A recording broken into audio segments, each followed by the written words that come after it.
What is the most expensive software that you've ever watched a company buy and then completely ignore? Walk me through how that even happens. All right, so we're just going to jump right into some of the most hardest questions an executive will ever get to listen to. And well, I think this comes a lot with a lot of PLM systems, and I think what ends up happening quite often is they didn't actually buy an expensive one and put it on the shelf. They kind of grew into it. And so the companies that I usually see this happen to are the ones that have had some sort of PLM or PDM system for decades, probably even before Windchill. And then what happens is as they upgrade and get out of deprecated software, you see them, they're now investing in some really expensive PLM systems, but they're still using it in the way that they did back when they first started using PDM. Mm. And so they could have been using many different PDM systems before, and now they're using Windchill, and they think they're doing a good thing by storing their files in the system, but you're like, look, you are paying probably millions of dollars. And if you're upgraded to a subscription package, you're probably paying that on a yearly Mm. basis. And so, are you getting a true ROI out of that? Like, oh, sure, I'm storing all my engineering data in there. And you're like, okay, but do you know that's just a very small fraction of what PLM does? And they're like, what do you mean? And then so you start finding out that as they've upgraded over the years, nobody's taken the time to really invest into, well, what are the new capabilities? What do I need to be doing? How do I need to mature as a company in managing my data? How can it be strategic for me to then link this to another system? And they're just kind of thinking, nope, it's an engineering only application. It stores data. And if they've had some sales reps come in, usually what ends up happening is they may have talked to the wrong people. Mm. They didn't even get to the right executive team. And if they did, that executive team didn't either have the time or the bandwidth to invest in it more. Because then what happens is they're like, oh, yeah, there's all this great stuff I can do. Well, sure, but then that means that I now have to invest in my Yep. company and my company's processes and my people and not just the system. So then what happens is that then it starts looking like a daunting task. You're like, whoa, what do you mean? I now need to redesign my process. My process works just fine. And it's like, okay, well, we can, if we start diving deeper, then you're like, oh, but it's not going to cost you more because there are some metrics you're trying to move that you can't move that we can help you move. What are some of those So that's metrics? just, You can get into those. yeah, there's many different metrics that we can help companies move, or actually PLM helps companies move, and it really depends on the business. And first of all, are they even measuring it, and are they measuring it correctly? But the first one's off the bat, like the first one I always think of is cost of poor Yep. quality, because we go into manufacturing companies. Manufacturing companies usually are measuring the cost of poor quality on the shop floor. So that means like, and so some people are like, well, what does cost of poor quality mean? I hear about it all the time, but I don't really understand. Well, that's where you have shop floor rework, quality defects, non-conformances, all kinds of things that essentially are deviating from the as planned build get marked as a cost of poor quality because you're essentially adding cost onto that which you have not anticipated and could then actually go back to do engineering change. Some companies that actually measure cost of poor quality only measure the basics from the shop floor. And typically, when things have to go back to engineering for a revision change, people are like, well, what does that cost? Well, have you actually tried to figure that out? What does a revision change on a drawing cost you? Some companies have done a good job. They say, hey, Yeah. to do a revision change on a drawing cost me $40,000. And that's just in direct cost of the people involved doing the work. It's not even the churn of the business. And so what you find out is most metrics like that are very ineffective to define what the true cost of the business is, but at least it's a measure. And if you are measuring it, we can try to get that to move because we can do things like eliminate the churn that then will eliminate the quality defect. And so that's just one. And then Yep. the other things are like, okay, so there's a metric for how fast does an ECN take to resolve? And if you don't know what an ECN is, you don't know change management. But change management is when I do actually change within the system from one revision to the next, how long does that process take? And so the engineers, you typically know, hey, it takes on average, say, 4 weeks to process a change. Well, we can try to see if we can make that metric change. But that assumes that you're actually doing change management. Some people do a very bad job and they have no idea how long it takes them. So because they're doing it outside of the system in emails and in phone calls and all that stuff. Yep. Another thing that you could do is like look at your first pass yield. What's your current first pass yield? And when it comes to that too, also, are you doing your orders in full and on time? And so a lot of times people will say, well, sure, I'm always on time. But then when you look into the metric, you're like, well, that's because every time you're getting close to being late, you push the date out. Yep. And you tell the customer, oh, hey, will you take it a week later? And then you adjust the due date. And so it looks like you're always on time, but in fact, you're constantly pushing it. Or what you do is you actually say, well, we're not going to do it in full. So that's why it's always good to take a look at, well, what's on time in full orders? And those are just 3 different metrics right off the top of my head. There's many different more. Usually I like to go to a business and say, well, what are you measuring? Yeah. And another thing is then I hear is things that are not metric based. And they'll say, oh, well, I have a really tough time productizing because my R&D loves to make new product, especially when it comes to med dev, because it takes so long to do R&D and get, the regulated bodies to actually approve it. And then once they approve it, now I have to do a full production release. And you're like, oh, well, every time that I then get approval for a full production release, it takes me 6 months to make it to market. And you're like, well, why? And like, well, because in the R&D process, we didn't fully utilize the systems. And then in order to now production release, I now have to get all of the data into the system. And then now I can actually release it. But it just adds all this churn. You're like, well, what if I could reduce that time to productize down to less than 4 weeks? And like, you can take it from 6 months to less than 4 weeks. That's a game changer.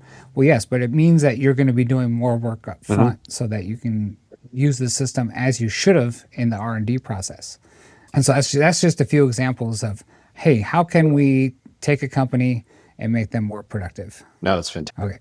I think you had a story about cost per quality being reduced to like some insane amount. I don't remember if that was a case study or just kind of an example that you gave. Right. We did have a case study where cost of poor quality was reduced by 85%. And this was for one factory line. And that's where like, okay, so you have done things in a silo for so long, for decades. And now you're actually getting engineering and manufacturing to work together to make this whole integrated design package from engineering, the E-BOM, the M-BOM, start doing process planning, 3D visualizations, have that actually then build the work instruction for that in the system, and then publish that to your MES and ERP system simultaneously. And then guess what? You start seeing that because people work together on a single design package, that things actually hit the shop floor much more accurately. Concept. And so the whole thing went like, they were doing like something like 450 changes a year because the shop floor would find the mistakes, send them back to engineering, and then it would involve all this churn. And so then what you find out is that after they've actually done this integrated process, that we reduce that from like 450 changes a year down to about 40. And so that was quite significant in the cost of poor quality metric. And people were like, what? This more than paid for the entire last 3 years of development of the change process and getting the people to work together and all this stuff. And we didn't even think this was going to be a thing. They were trying to say, well, how can we use the system to make our employees more productive? And then we found out that this not only made them more productive, because guess what? They drastically reduced the amount of work they were doing. And now they can take that work and actually invest in quality added work to the business. Like, hey, develop new product instead of sustaining existing product. No, it's fantastic.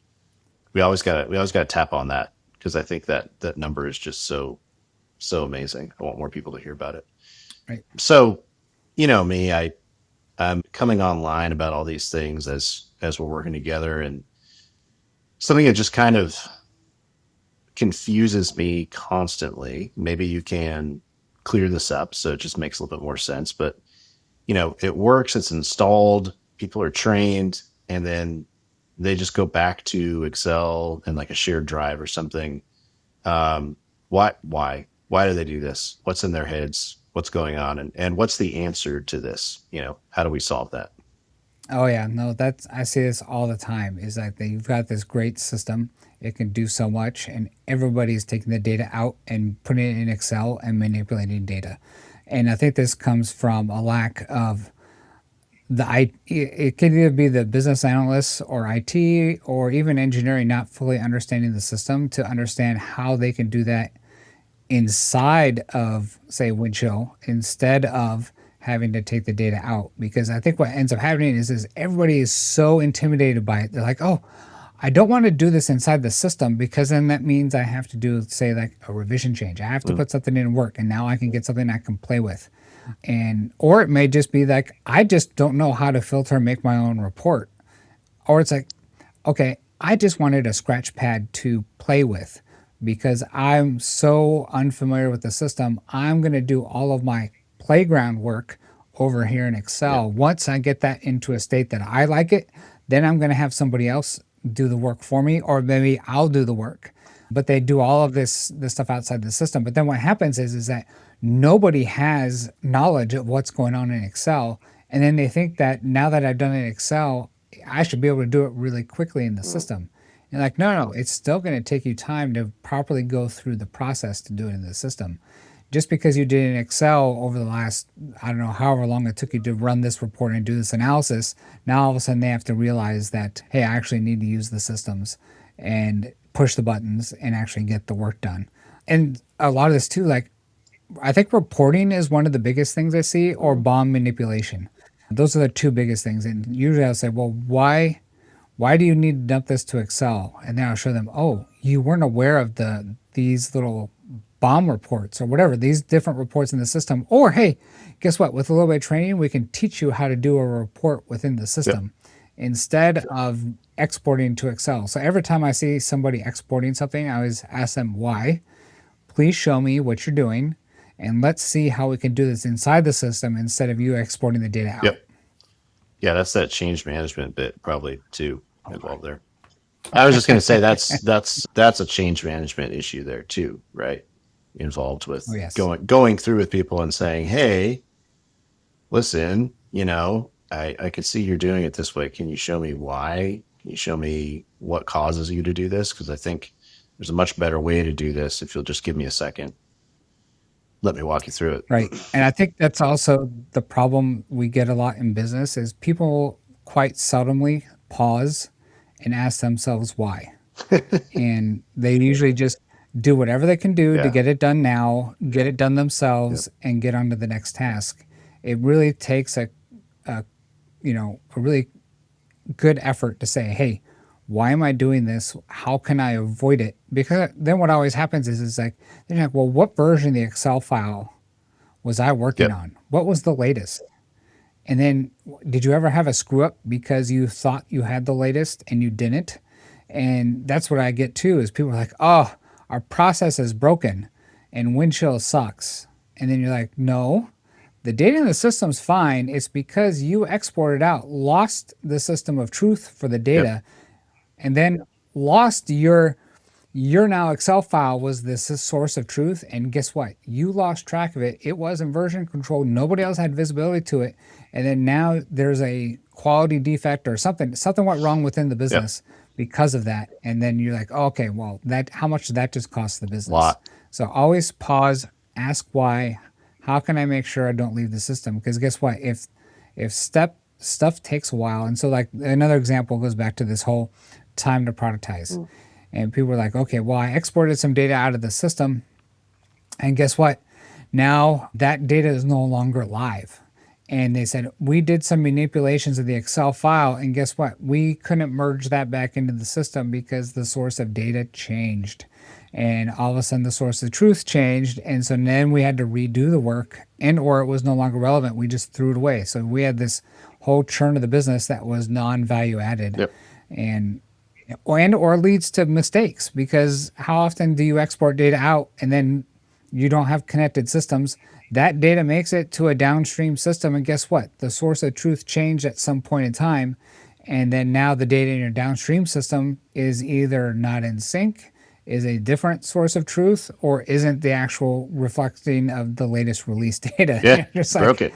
oh, come on, it's you. Yeah, you broke the digital thread, and we see that all the Yeah, time. Is we talk about the digital thread all the yeah, time, and the digital thread looks very digital until you see that there's hands holding it together. People are like they're grasping each other and in some sort of kumbaya, and one person just has to let go of their fingers and the digital thread is gone because there's a man in the loop yep. to require it to work. And that's not what we want. No, no, we want to make sure that systems talk to each other based upon triggering events within those systems, and those are reliable and very trustworthy. Yeah, we don't want Gary holding it And all guess together. what? Sorry if your Yeah, name's yeah, no Gary, but Gary.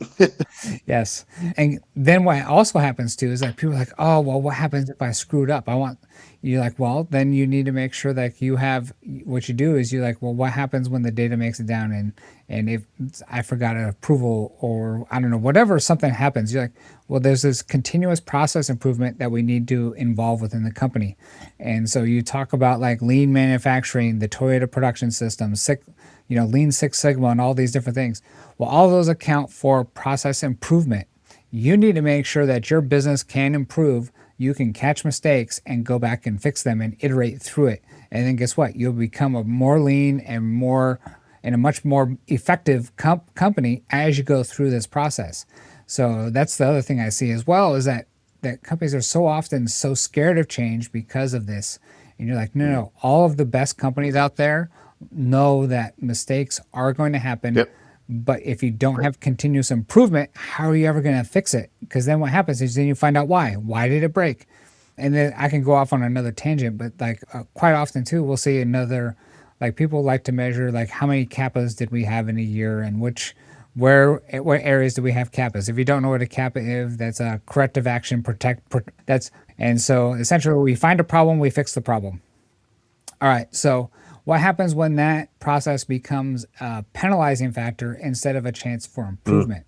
So then you find out like, hey, we need to make sure if a kappa is opened, that that's an opportunity for improvement, yep, not an opportunity for yep. punishment. I hear too often where people are like, oh, don't you let anything bad happen. Don't make me open a kappa on you. Oh, You're like, okay, why do I feel like I'm now suddenly in elementary that's school crazy. and I am going to do whatever I can not to get a kappa instead of saying, hey, you know what? This is actually a built-in process by some of the really big manufacturers for change for the better, Yeah, not change for the yep. worse. Yeah, well, I think about it in terms of, even just basic marketing principles. If you don't figure out what's not working, you can't improve on what does work.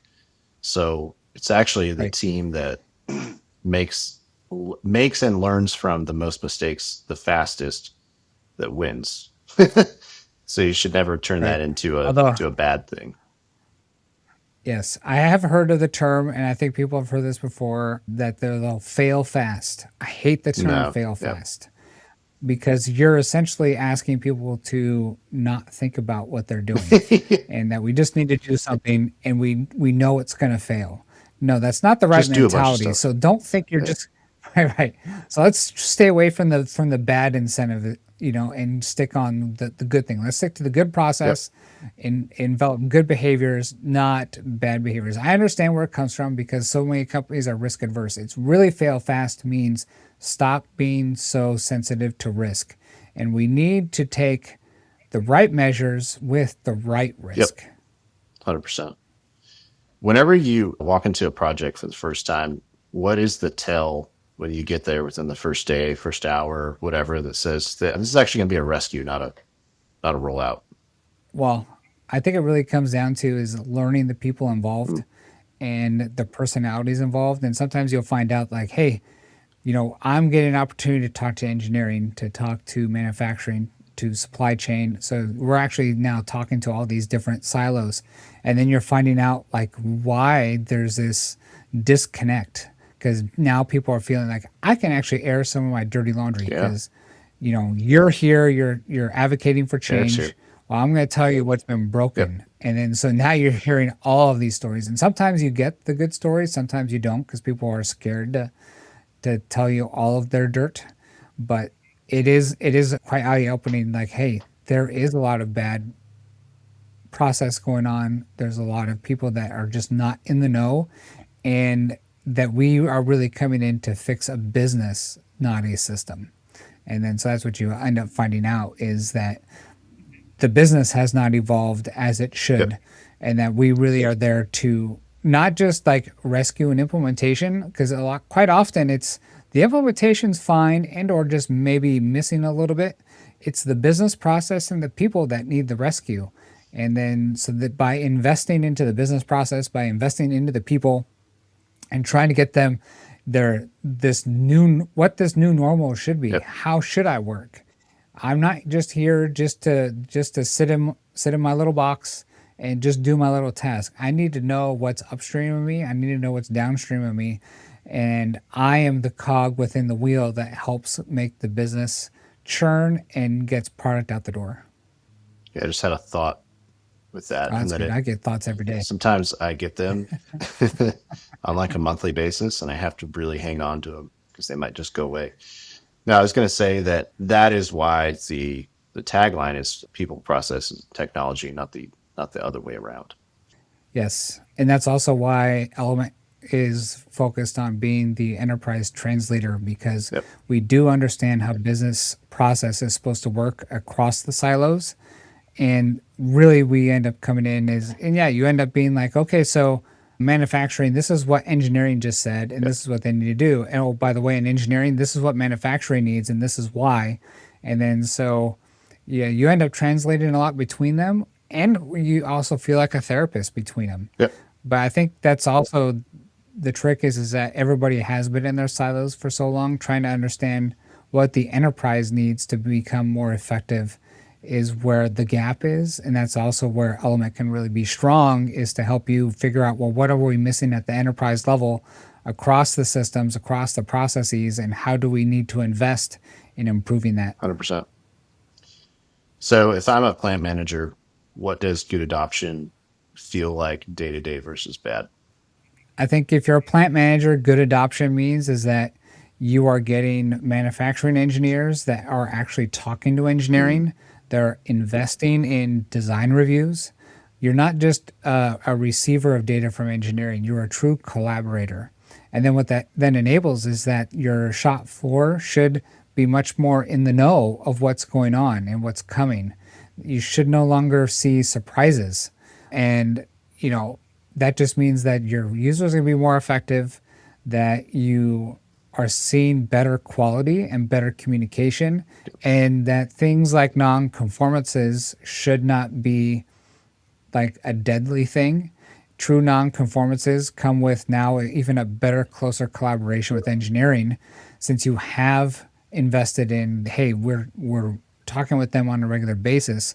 When you do find something, they're like, oh, that's such a good catch. Yeah, we both missed that one. It's no longer an us versus them kind of mentality. It's a, yeah, we both missed this one. That's a good catch. We will fix that Yep. right away. So that's what you should start seeing as a plant manager. You should no longer see like it's a, you know, a fight between the different organizations.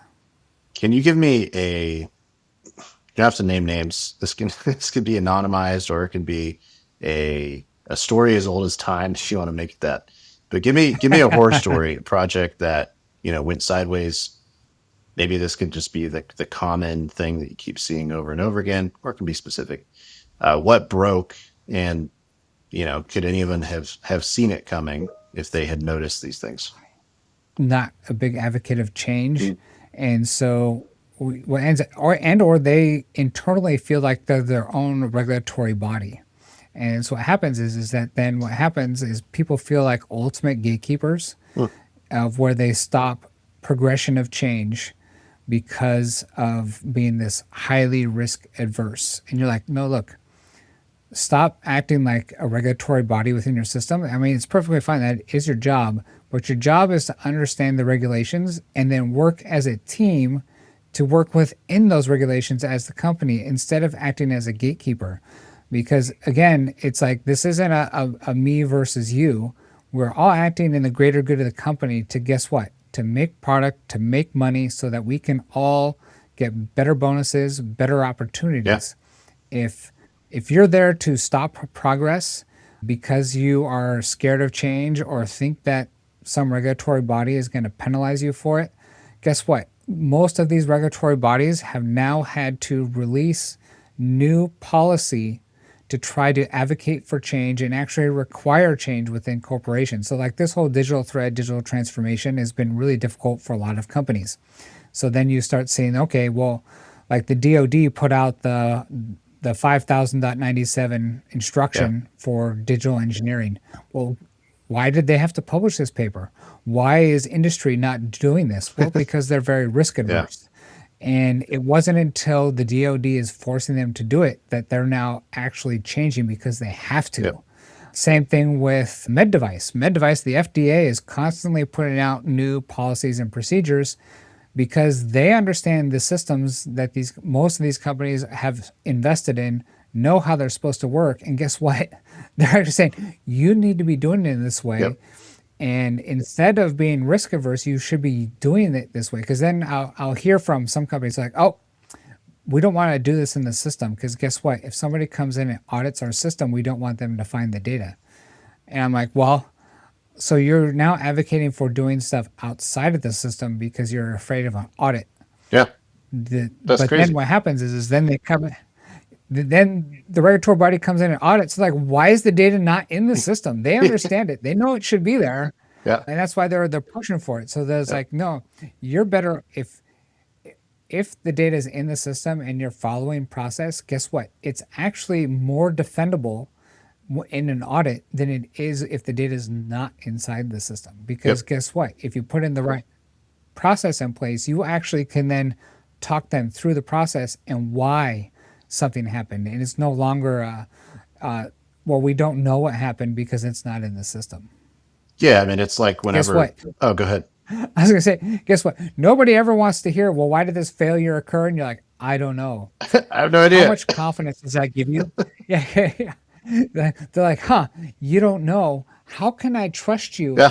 if you have no idea what happened? Yep. You don't know what's going on within your own company? Like, then they're like, oh, okay, now we have bigger problems. It's like your parents being like, "Hey, did you clean your room?" And you're like, "Give me just a second." And then they come in and everything is perfect. They walk right to the closet that you shoved everything in and open it right up. Everything falls out. Tidal wave of junk. The tidal wave of junk. Yes, we all have the closet. That's the tidal wave of junk. Don't let your company have the closet or the storage Yep. room or the building. That's the closet of Because they junk. will find it and it won't be a good day. Yep. Yes. And guess what? They don't care what is in the closet. They just know that if it's messy in there, that there's problems to be Yep. fixed. Is there ever a company that should not, implement, and where, like, the honest answer for them is don't buy the system? Who are the people that should not be doing this? I would say people that should not be doing this are those who, I guess, are not manufacturing using an electronic system. If you are manufacturing and or engineering and you're using something that's not paper, guess what? We're all using not Yeah. paper. Then yeah, you should be investing in this. Now, I've quite often seen where some people are like, okay, well, the cost of barrier is high, which makes it tough for small business. And so that's really where it comes in is as companies Sure. mature and get to a higher revenue, then they have a better advocate of change to invest into this. But I've also seen smaller companies say, hey, we actually have to do this because we can't afford not Yeah. to. And if they're say a small and they're still in the growth phase and they're not really making revenue, a lot of times they have to teach their investors, well, this is something we need to do so that we can track from design through production what Yep. we're doing. And some of those companies are actually being much better at adoption because they don't have the history of this is the way we've always Oh, done it. yeah. Yeah. And so then what I usually find out is that the bigger companies have money to invest. It's getting over that excuse of, well, this is the way we've always done it. Well, guess what? If you're always going to do things the same way, how are we ever going to advocate for change? Because we can't change the business without, hey, guess what? changing the systems, the business process, or the people. One of those has to change. Yep. And if you change nothing, don't expect any changes.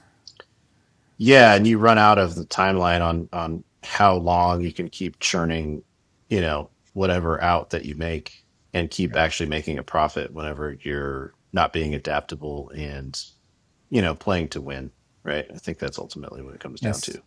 Yeah.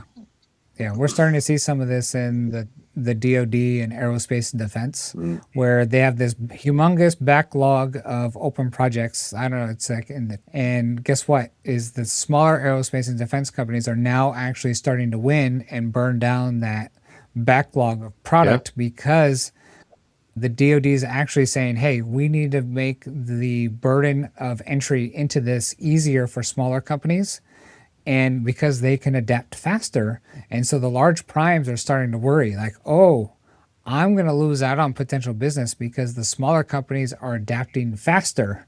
Why is that? Well, guess what? Their barrier of change is easier and they're able to be more nimble. And so that's where it comes in is that the big companies can be slow to change, but they need to think, how can I adapt faster because I will get overrun by a smaller company if I'm not yeah. careful. And so some of this competitive nature is going to help improve the process, but it's going to also take time because the small companies can only nip off so much of this backlog as they can. It's so interesting. It's almost like it's become a competitive advantage for the smaller companies just to make this their personality trait instead of other things. It Yeah. has, right. Yeah. If you could tattoo one sentence on every executive's forehead before they start, what would it say? Oh man, that would be a good thing. And and I don't necessarily know because obviously if they tattoo it on their head, that's for other people to read, not for them to read. But you have to do it backwards so they can see it every time they look at themselves in the Yeah, mirror. so And what I backwards on their forehead in the mirror. Okay, yeah. yep. And I would be that they need to be a champion for change. Yep. And like essentially so the tattoo should read, I am a champion for change on a daily basis. Because quite often we'll see that the executives see like supporting initiatives of change as a one-time Mm, event. And we say this needs to stop being a one-time event. You don't just show up to a project kickoff when things are just getting going and everybody's motivated that hey, we got this really great initiative and then you walk away. mm, Is that what's going to happen is that team is going to struggle especially as they start getting closer to actually truly making the difficult decisions and changes. And so the leadership just needs to be ever more present, needs to keep their thoughts open because what's going to happen is they have to develop this mindset. And so they have to have a healthy mindset of what they're trying to adopt and change because then they can reinforce that onto the managers who are underneath them because those managers are going to get the individuals in this churn of they adopt the mindset, the individuals then adopt that and then that changes their yep. behavior, and then sometimes when that behavior is questioned and or something comes up then they have to go back to their manager who has to then readjust the mindset and then do this behavior change. It becomes a cyclical process, so it's never a one-time event. So make this a cyclical process within your business of that there's always going to be this feedback, understanding, and then reinforcement of the mindset, or maybe even a slight adjustment of the mindset as you learn more about your business. And so this is critical, is that being present and active within your company is extremely important. And I know it takes time and effort, but that's also why there's not just one decision maker that is involved. Yep. They need to make sure that their decision makers or the managers below them are supportive and are on board. And so that's really the executive team's thing, is not just to be vocal in front of everybody, but then to give their leadership the tools they need to make it successful. Yeah, it needs tending to on a regular basis, not just okay, I signed off on this, it has my blessing, make it happen. Because if the pressure's Right. not there, good pressure, not bad pressure, but the pressure's not there, it's not actually going to get any follow through. Yep, that's correct. Cool. Well, thanks everybody. That's all we got for today. We'll catch you on the next one. All right. Thank you very much, Isaac. Bye.